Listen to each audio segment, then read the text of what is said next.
je suis Jean-François, un curieux, et je pose des questions de médecine.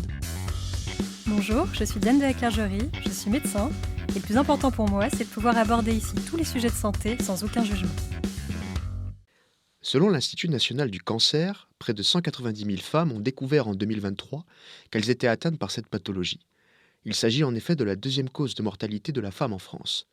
Parmi ces cancers, certains touchent exclusivement ou presque la population féminine.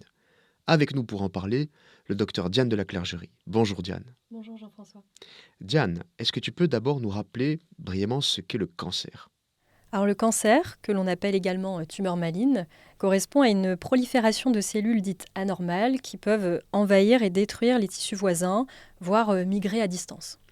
Et du coup, quels sont ces cancers qui touchent exclusivement les femmes ? Ce sont en fait l'ensemble des cancers gynécologiques, à savoir le cancer de l'ovaire, de l'endomètre, appelé également du corps utérin, ou encore du col de l'utérus.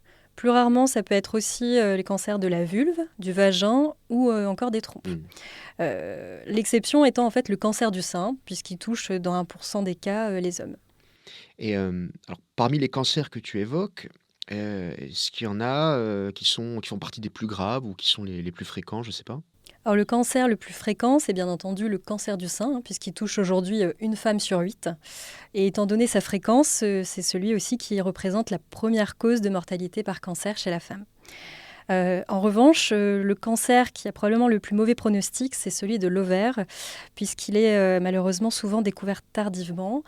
Et c'est pour cela que dès que l'on peut, on essaie toujours de dépister les cancers au stade le plus précoce possible.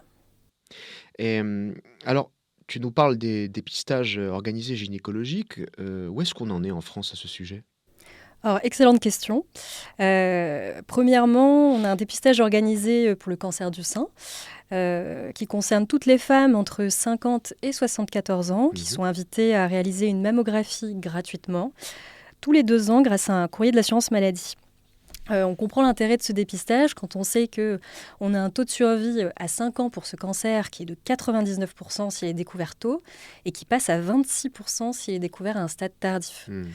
Voilà. Deuxièmement, on a aussi un dépistage organisé pour le cancer du col de l'utérus qui permet cette fois-ci de prendre en charge le frottis pour toutes les femmes âgées entre 25 et 65 ans. Alors, il y a un schéma un peu particulier. Donc, d'abord, il doit être réalisé 2 fois à 1 an d'intervalle, puis à 3 ans si les 2 derniers sont normaux. Et à partir de 30 ans, il faudrait en réaliser un 3 ans après le dernier frottis normal et ensuite tous les 5 ans. Voilà. Et puis, bien sûr, sans oublier, évidemment, le suivi annuel par son gynécologue qui fera aussi un interrogatoire et un examen clinique adapté. Alors, tu nous parles du cancer du sein, tu nous parles du cancer du col de l'utérus. Qu'en est-il des autres cancers gynécologiques ? Alors, malheureusement, il n'existe pas encore de dépistage organisé pour tous, notamment pour le cancer de l'endomètre et de l'ovaire. Surtout que certains de ces cancers peuvent passer longtemps inaperçus. Il y a cependant quand même des symptômes qui doivent nous alerter. C'est le cas notamment du cancer de l'endomètre. Et j'invite toutes les femmes qui présentent des saignements vaginaux après la ménopause ou alors avant la ménopause mais en dehors des règles à s'alerter et à les consulter. Voilà, il y a aussi, alors pour le cancer de l'ovaire, il y a tout un tas de symptômes qui sont, eux, absolument pas spécifiques, comme par exemple l'apparition de douleurs abdominales ou en région pelvienne, une augmentation du périmètre abdominal ou encore des troubles du transit urinaire, mais qui doivent tout de même faire consulter. Et au-delà du dépistage, est-ce qu'il y a des facteurs de risque de ces maladies qu'on peut éviter ou sur lesquels on peut agir ? Alors, malheureusement, il y a des facteurs de risque génétiques ou liés à l'âge qu'on ne peut absolument pas modifier. En revanche, il y a tout un tas de facteurs de risque qui, eux, sont modifiables. Et notamment, on peut agir dans le cadre du cancer du sein sur la consommation de tabac, d'alcool ou encore le manque d'activité physique. Et en ce qui concerne le cancer de l'ovaire et de l'endomètre, on sait que l'obésité est aussi un facteur de risque.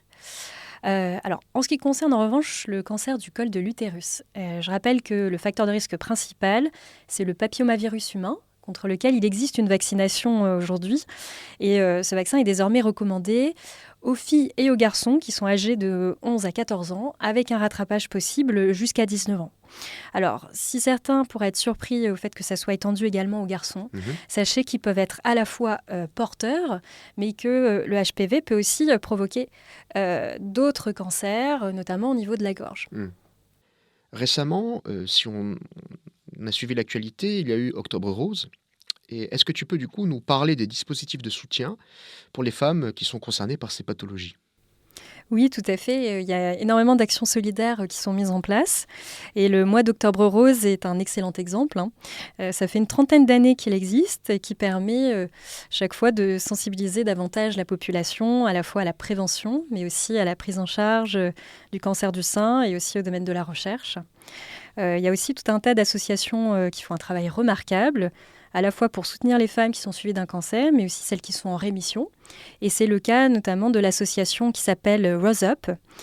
Voilà. Et en dehors de tout cancer, j'aimerais également inviter toutes les femmes qui ont vécu de mauvaises expériences gynécologiques à trouver vraiment un praticien avec lequel elles se sentent bien. C'est vraiment important pour continuer son suivi annuel. Et sachez désormais qu'il y a des sites qui proposent des listes de praticiens gynécologues, sages-femmes, etc., qui sont particulièrement bienveillants. À ce propos, je rappelle que nous mettrons du coup tous les liens importants des éléments évoqués dans la bio de l'épisode.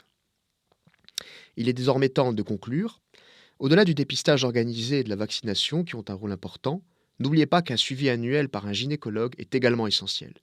Merci beaucoup Diane pour ces éléments. Merci Jean-François. On se retrouve dans 2 semaines pour un prochain épisode qui sera consacré celui-ci au cancer des hommes. D'ici là, bonne journée à tous et prenez soin de vous.